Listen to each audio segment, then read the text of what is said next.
Hello BCM212. Today I'm going to be doing my opinion piece for my final submission, my research portfolio for this subject for this semester.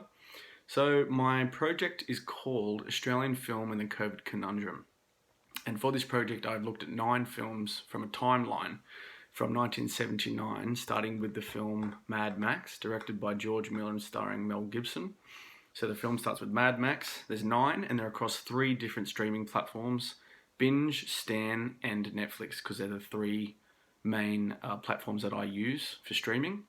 So Mad Max, Crocodile Dundee, Romper Stomper, Muriel's Wedding, Animal Kingdom, Sapphires, Charlie's Country, Lion, and Breath will be the 9 films that I'll be looking at. So I've made several tweets about these 9 films and the timeline on my Twitter account, and done several polls about how BCM students and the general Australian audience feel about Australian films, and certain things like, would you prefer to watch an Australian or a film in general with an Australian director, actor or producer involved, which was definitely a positive feedback from BCM students. So I have interviewed people in BCM and done the Twitter polls and spoken to other budding actors and directors like myself about the potential at the moment. And one secondary source in particular, which featured Simon Baker, who's actually the director of Breath, which is the final film in my 9 films.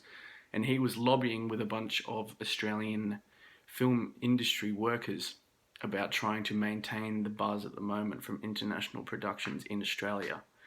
So there's definitely at the moment a gap where people want to be seeing more Australian film productions, working with Australian workers and production producers and directors and Australian films in general. So I think the crux of my project is to celebrate and feature these 9 films as part of my sample for Australian movies. So thank you.